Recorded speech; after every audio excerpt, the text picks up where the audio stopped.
Welcome to Pro-Life Perspective, America's pro-life voice. Pro-Life Perspective is the official radio broadcast of the National Right to Life Committee, the nation's largest pro-life group.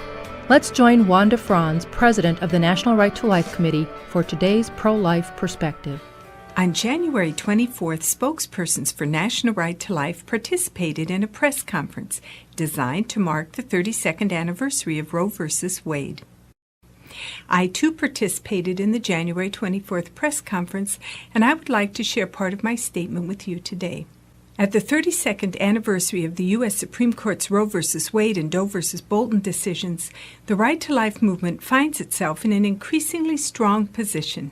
The recent election results confirm that the pro-life message is superior to the anti-life message that is expounded by NARAL, Planned Parenthood, and the extremist wing of the National Democratic Party. Unfortunately, it is that extremist wing that controls the nomination of Democratic candidates to the presidency. When it comes to the right to life issue, the Democratic Party's values are totally at odds with the majority of the voters.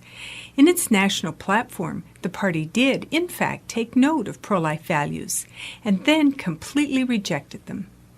The 2004 Democratic National Platform states that the party stands proudly for a woman's right to choose, consistent with Roe v. Wade and regardless of her ability to pay. The party also stands firmly against Republican efforts to undermine that right. Behind the carefully chosen code words of these two sentences, the Democratic platform hides radical positions that are rejected by the majority of the public. The phrase, the right to choose consistent with Roe v.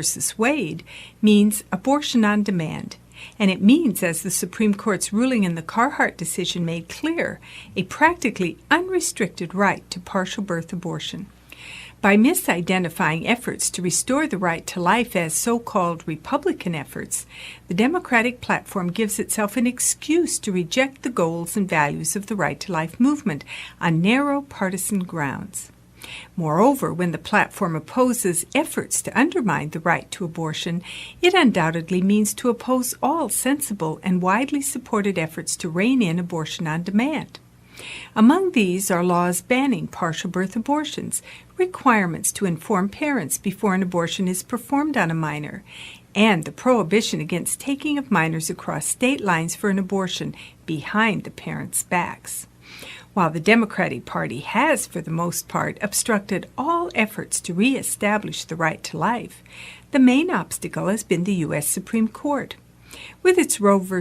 Wade and Doe v. Bolton decisions, the Supreme Court made abortion one of the most contentious issues of the last 32 years.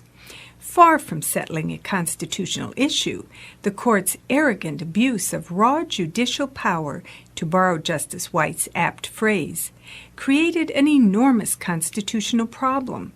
Not only did the court invent a new so-called right to abortion, it also defied the constitutionally mandated separation of powers by arrogating for itself the role of a superlegislature. Rather than retreating from this extreme position in the 2000 Carhart decision, a 5-4 majority on the court took Roe v. Wade to its extreme. Roe is more than the right to abortion on demand. It is now the right to have a particularly brutal abortion, a partial birth abortion. The pro-abortion majority's detached discussion of the unspeakable brutality of the partial birth abortion procedure in Carhart makes it clear that the current Supreme Court is quite immune to any new legal argument or biological fact proving the humanity of the child. To preserve the unlimited right to an abortion, the pro-abortion majority on the court is committed to willful ignorance. This has been Pro-Life Perspective, America's pro-life voice, and the official radio program of the National Right to Life Committee. National Right to Life, headquartered in Washington, D.C., works through education, legislation, and its political action committee, National Right to Life PAC, to protect innocent human life threatened by abortion, infanticide, and euthanasia. Founded in 1973 as a federation of 50 state pro-life groups, National Right to Life is today a grassroots network of over 3,000 local chapters. For more information on right to life issues, visit our website at www.nrlc.org.